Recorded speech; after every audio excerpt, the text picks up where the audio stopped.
Hello, it is Mick Vaporwave. I'm on Twitter. I've made videos on YouTube here occasionally. If you're watching this and you've seen my other ones, I'm sorry. They're bad. I don't edit videos. I don't know how to yet. I'm going to figure that out sometime. Question mark.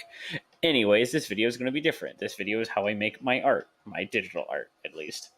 My drawings, that's a whole different. I don't draw that much anymore. So I take an image, see, I wanted to make this, but it was just being dumb. With the picture would just constantly keep copying this and pasting it, even though that's not what I was copying. So we're gonna make this, but just a little different. So on this, I've already actually have the picture loaded. It's here. So then we take our TV lines. We go. I tend to just, if you search up TV lines, I use this one. It's right here. It's good. Yeah, copy image. Then, bam. Then I increase and make the image bigger. I tend to just make it a little bigger than the picture, just so it gets the smaller lines. Then, in order to make it so you can still see the image behind it, I turn this layer, the multiply, so then you can still see the image, and it still has that kind of like TV line effect. Another thing I do, I don't always use these, but then I go to a VHS transparent image. I go here, go copy image again, and everything. Oh, yeah, that'll happen occasionally on this. This is a website I'm using now. As you can see, it's not some cool ass program because I'm poor, paying me money. So let's go back and make this multiply. Okay, so then I go here, but oh no, alas, this doesn't fit. That's fine. Let's center it because I like having everything centered because I have OCD when it comes to making art, but not cleaning my room. Comedic humor. Then I'll move this over about lined up with this, but it's whatever. This I tend to I always delete this part. I mean, it's cool and all, but I tend to have text over it, so it's kind of weird to have in the background. And this, I suppose, you don't really need to move visually. It looks okay there, but I kind of just like it always having it in the corner, just so it kind of matches with this. And deselect it. Right. So then I take my image and I add text. Usually, because 90% of the time I'm making just a not a thumbnail, a banner or like a YouTube channel art.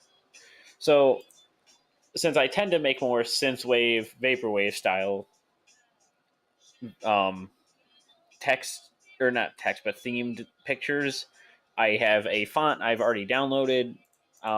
Just go here, dafont.com/laser84 font if you want the exact same one. Download and donate the author if you can. I'm broke, or I would I probably should do that as soon as I get paid next because I love this font. It's fucking cool and aesthetic. So I'll click on it, whatever it says, it's load, great. So then I'm making this for me because I love myself and I want cool art for me. So I'm gonna make it a little bigger. I don't want it to fill up the entire room because I don't like it fully like that looks nice. Just having it dead center. So if it was too big, I'm doing hand signals towards my computer as if you can see it. If I made it too big, centered it. I mean, it's still nice, but I want the whole picture to kind of be like the focus. The text is cool. Now, obviously, it's supposed to be cool. So then I go here. Depending on kind of what I want, will be how I affect these. Like, okay, so I tend to always add a drop shadow, just a little. You can't see this one, so I'm going to make it actually more pink. I think that'll be kind of cooler. Turn it up a little higher and actually make it normal, then drop it down. Like, that looks cool. That, already, bam, done. Art is finished. I've made cool art. I could call that finished, but it's not really what I want yet. So I go here. I tend to have a white outer glow because it makes the usually lighter colors pop, or colors pop when it's like this. I'll add a gradient overlay sometimes. Sometimes I'll go with this chrome one, and then occasionally we'll make the yellow part of it like purple, pink, and then the white. so it still has that metal look and kind of like that older retro font. But sometimes just like that's all I want. Twitter, gotta love all the notifications. So you go there, and then sometimes I'll add a satin. I'll add it white, and since I already kind of made a video and it didn't it cut off, I already have it set to what I want. So normally on this site it's black. It's on the blend mode is on screen. Its opacity I think it's higher, but when you turn it to white you can't see it. So I found out if you just go to normal, turn the opacity just down enough, it has that kind of nice little like it looks more bubble like, so it has a 3-dimensional look to it. And then all they do is add an inner shadow. 90% of the time I don't mess with this because it's already kind of like I just want it just a small, just enough to notice it. You can turn the opacity up a little, and then I guess make the size a little bigger. Like bam, like that. Actually, I'll probably go with that. That looks cool. So another thing I can do is sometimes I'll play around with like what I want it to look like. So that looks nice and all. So then what I can do is here just add another shape. Let's get rid of the stroke and add the fill. Go here, make it all white. Oh man, look at that, it's perfect. Then just make it color, because like I mean that looks cool. It has that nice older way, and then what I might do, put the text on top, and bam. Another good thing to do is if you still want the font, if you're using this site at least, if you're using this site, which it's free, of course, it's nice. You can go to pattern overlay, go click on here, click on this one. It's kind of hard to see. Click on it, and then if you go to gradient overlay again, go to multiply. I think it. No. It should go. This goes to color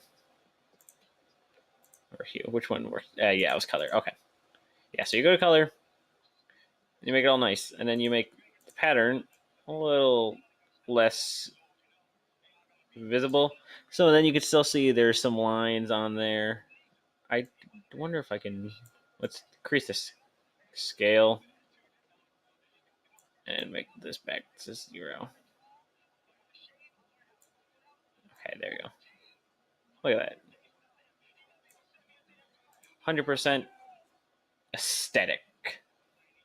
So that's all there is to doing a video. One of these. Sometimes, too, what I can do is I'll select just like around the text, go down to the layer, copy it, paste it, deselect that, go to the original layer again, or the background layer, I should say, and add just a blur to it.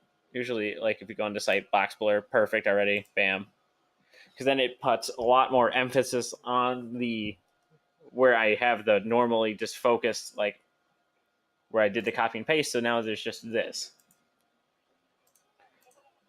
And you can still sort of see the background, so you can kind of see it's still kind of like a skyline, sunset kind of like setting. So it looks nice. And there we go. We have made art.